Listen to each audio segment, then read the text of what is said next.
What's going on, guys? It's your boy GUADALAJARA, and today we're going to be reviewing a Dodge Charger Daytona 392, a 2017, owned by my buddy John. And actually, as a matter of fact, I actually sold him this car not even too long ago, and he already put like 160 miles on this thing already, which is crazy. He found every excuse in the book to kind of drive this car and break it in as soon as possible, and boy, I don't blame him. Because, you know, being a sales consultant for Dodge, me driving and training on these cars, it's like a whole new experience, and these cars are amazing. The Daytona looks great, especially with that white and black contrast, especially on this one. With the Daytonas, they are a little bit different than the Scat Packs. They have a 6-piston Brembo brakes in the front, 4-piston in the rear, instead of the 4-piston front, 4-piston rear that comes on the Scat Pack.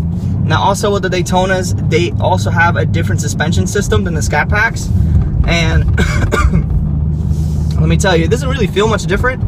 I drove both cars, and the Scat Pack and the Daytona pretty much feel as if they are the same vehicle. But other than that, I mean, you definitely feel a difference in the car, especially compared to like a 5.7 or a 3.6, and like the difference is major. I've driven a 5.7 before, and let me tell you something, it does not have the giddy up and go like the 6.4 does.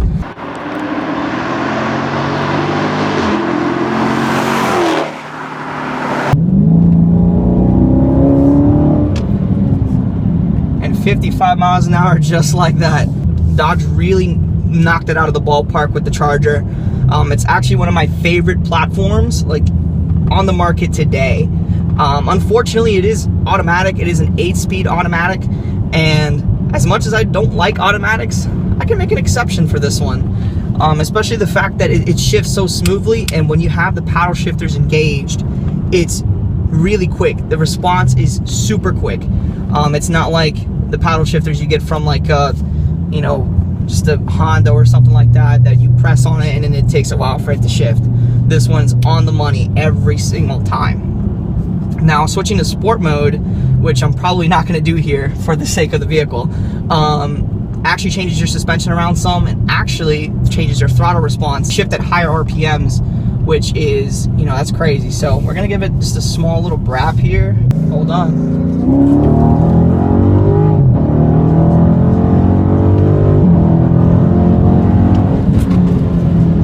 Holy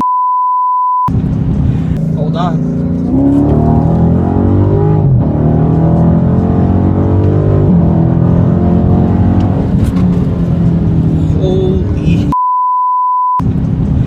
Dude, this thing is nuts. This thing is nuts, dude. It's real planted on turns too. Even at the speed limit, it feels like the car can do a lot more.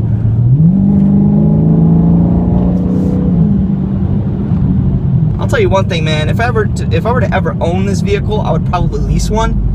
But definitely a car to have in my garage for sure. Not a doubt in my mind. The steering feels very similar to the Civic. It's very quick, very precise. That's kind of like a downside as well, because for example, on the Ford Mustang, you actually have a setting to how stiff you want the steering, and this one, there is no setting for that.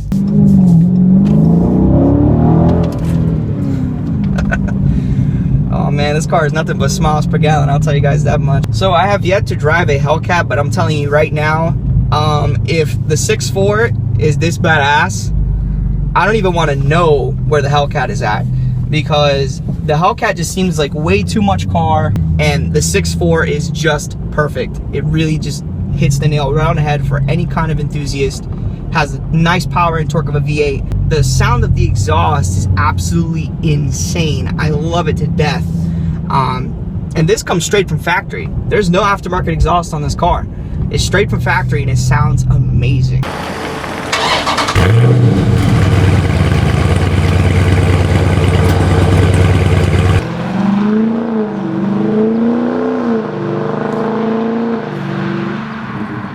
I'll tell you what though, Dodge, you did a good job on this car, especially with the interior. The interior doesn't have that plasticky feel, doesn't have that cheap feeling at all.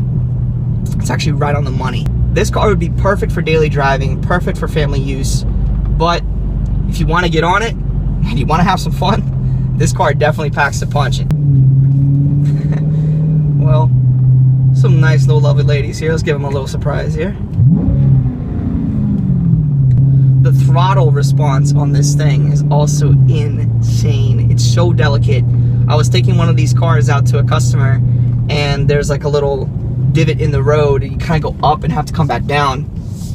I kind of stepped a little bit too much on the gas because I'm used to my Civic and used to the Passat, and I brought that tail end around. It was a good feeling, but it was pretty scary at the same time because I really wasn't used to all that power. But oh my goodness, like this car just feels very planted, easily controllable, and wow, I'm mesmerized, honestly.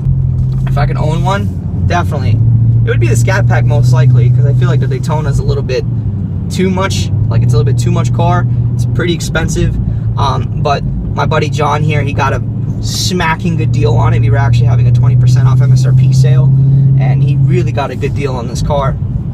He used to own a 5.7 Charger actually, and he was telling me it's like he misses the car, but every time he gets on the throttle on this one, his mind changes completely.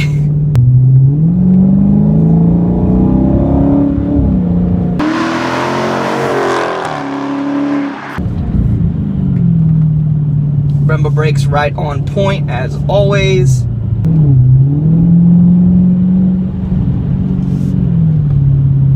Car handles like it's on rails. But anyways, guys, hopefully you guys enjoyed this quick little review. It's a wonderful car. I would definitely own one. That's definitely for sure. One thing I'm going to say, that on a 5.7 and want to switch to a 392, really do it. A solid 8 out of 10. Mostly because it's automatic. I kind of give that rating of an 8. But other than that, this car is awesome. I love it. I really want to thank John. Make sure you guys follow him on Instagram. That's going to be right here on top of the screen. Make sure you guys follow him on Instagram. It's been an honor driving his car, that's for sure.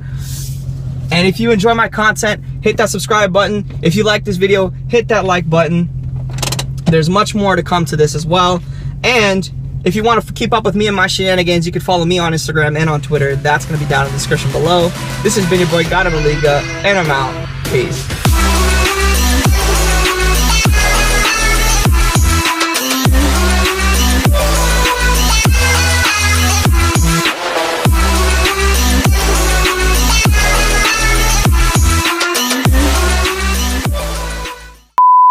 Jesus. That tuck game though. Look at that tuck game. What you camper faggots got on this guy? Stands for life, bruh. Right? Oh yeah. Boy.